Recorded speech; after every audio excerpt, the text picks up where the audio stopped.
Hey, what's up everybody? I'm Jerry Niesman with the Living in Southwest Florida team.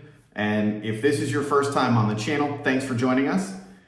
If you're here to learn all about what it's like to live, work, eat, sleep, play here in Southwest Florida, we're bringing those videos to you.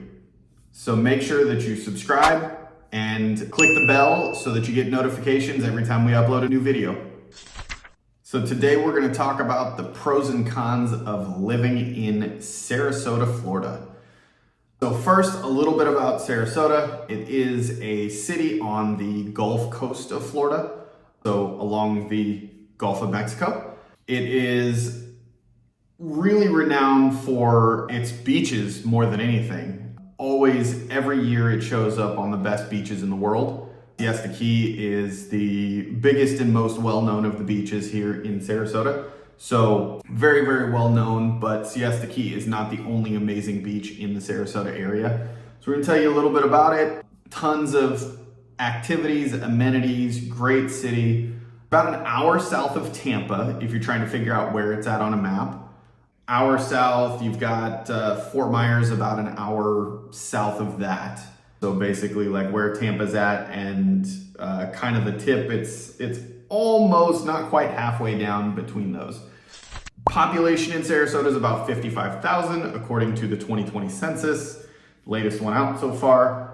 And some of the things that people love, some of the things that it's known for, of course, nature lovers, it's a great place. You got manatees, you got all kinds of course, Florida and alligators, all that good stuff. But nature lovers, lots of birds, all kinds of cool stuff. You got the beaches, like I said. It was rated the #1 best place to visit in Florida, according to US News. And it's also one of the best places to live in Florida. In many different ranking reports, it was US News ranked it as the #5 best place to retire in Florida. #7 in best school districts in all of Florida. It is the top school district in Southwest Florida. So basically south of Tampa, it is the highest ranked school district. #2 for best places for young professionals in Florida. So hotspot for young professionals to relocate to. The demographics tend to skew a little bit younger in Sarasota than most of the rest of Southwest Florida. Southwest Florida in general is typically known more for it being a place that people like to retire to, but Sarasota is a little bit younger tending. And it also is home to the #5 ranked hospital in the entire state of Florida, Sarasota Memorial. And they are nationally ranked in 2 different specialties. So let's get into the pros and cons of living in Sarasota. The #1 pro, I would say, is the weather. That is the #1 reason why most people move down to Southwest Florida. It could also be the biggest con, but #1 pro is the weather. It is warm all year round, beautiful winters. Yes, the summers do get a little bit hot, but weather is #1. #2, I would say, is no state income tax, although that is a benefit for all of Florida, not just Sarasota. So weather, no state income tax, and I guess those are kind of a benefit. Weather is kind of a benefit to all of Florida too, although it's not as warm and tropical the further north you go. So basically, a lot of people even say that the Tampa is still too cold in the winter. So Sarasota is kind of the threshold, like that Sarasota Bradenton area is kind of where people usually try to get below. And so the nice thing about Sarasota, it's far enough down that most everybody thinks the weather is fantastic, but it is the furthest north area that you get into that range where everybody thinks the weather is great all year. And so if you do want to take a road trip out of the state, it doesn't take quite as long to get out. So beautiful beaches.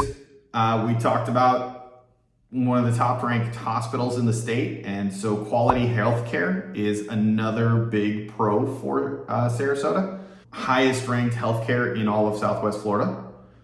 Lots of activities and things to do. Sarasota is one of the larger cities has a lot to do with the arts. The Ringling Museum is there in Sarasota with the Ringling family that built their home there and everything.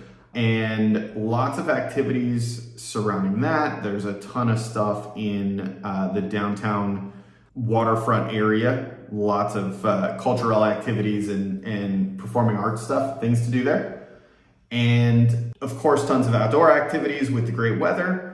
And so many excellent restaurants, food, dining, bars, things like that. Just tons of stuff to do. It's a very active area. Good location. You're close proximity to Tampa. So if you want the bigger stuff, more things to do, professional sports, stuff like that, you're only an hour drive to Tampa has professional hockey, professional football. So they've got the Tampa Bay Lightning, the Tampa Bay Buccaneers, and the Tampa Bay Rays baseball team. It is home, the Tampa area is home to multiple spring training baseball teams. So you've got, and Sarasota as well. In Sarasota, you have the Pirates and the Orioles in Sarasota Bradenton area. You got both of those teams there. And then up into the Tampa area, you've got the Phillies, and just down south, you have in Port Charlotte is the Rays spring training stadium, and in Venice is the Atlanta Braves.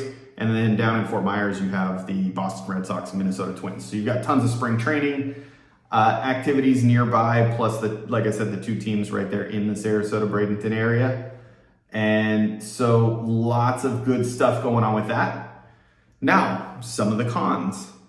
With all of the activities and things that they have going on, and with it being one of the larger cities, it is one of the more expensive areas in Southwest Florida to live. Sarasota is pretty comparable to Naples. If you're comparing the two, I would say price-wise, they're pretty similar. Personally, if I had a preference, it's Sarasota over Naples, just because I feel like there's more stuff to do, a little bit bigger city, so more activities, more things going on. But cost of living is up there for sure. Hurricane risk, pretty much all of Florida has that. Along the Gulf Coast and along the East Coast are going to be, anytime you're near the water, of course, yes, it's going to be higher risk. You can mitigate that a little bit by moving a little bit further inland and still being in Sarasota, but it will help to mitigate some of the risk from any potential hurricane damage and things like that. Traffic is one of those things because it is such a seasonal community. This is very similar to pretty much most of Florida. In the winter months, as the what we refer to as the snowbirds, the people from up north that come down part-time and rent, or part-time and own, either way, but they come down part-time. A lot of people come down part-time in the winter months, and so the traffic gets pretty bad in the winter months. Sarasota traffic has not, in my opinion, not gotten as bad as some of the other areas in the off-peak months as the population has surged over the last few years.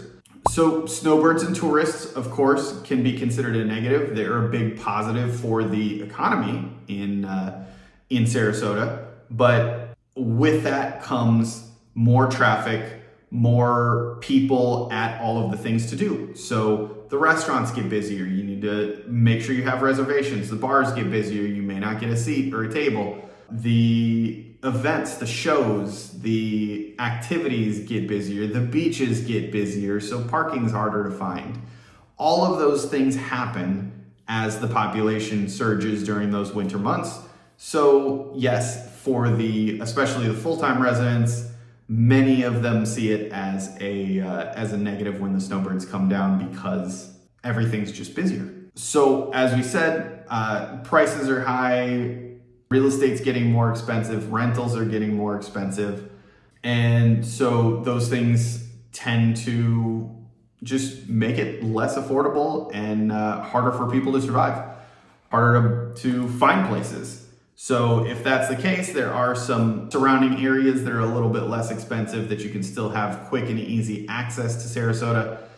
So let's hit up a couple of cool things to do I would say this is the last bit that you want to check out. Make sure you watch till the end.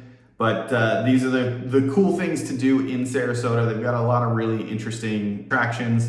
The Ringling Museum I mentioned before, and that's a really, really nice museum. Lots of cool stuff in there. And then of course the beaches. One of the lesser known beaches, Lido Key, I really like a lot. Doesn't take nearly as long of a walk to get to the actual beach compared to Siesta Key from the parking areas. Tons of great golf courses, of course. Southwest Florida and Florida in general is very well known for golfing also. So lots of great golf courses. The Myakka River State Park is fantastic. Lots of trails if you like hiking. Tons of great trails and areas to hit up there. The Sarasota National Cemetery is really interesting as well, and the 𝐒𝐚𝐫𝐸 Botanical Gardens. You also have the Big Cat Habitat and Gulf Coast Sanctuary. And then last but not least, the Boat Marine Lab and Aquarium is really cool as well. And if you're a shopper, you can't miss the UTC Mall, and also St. Armand Circle is fantastic. So great things to hit up if you're visiting. And yeah, hope that helps with pros and cons. Thanks for watching. And if you have any questions or have any pros that I didn't mention that you like about Sarasota, or cons, that things that you don't like about Sarasota, please drop them in the comments. Let us know, and let's talk about them.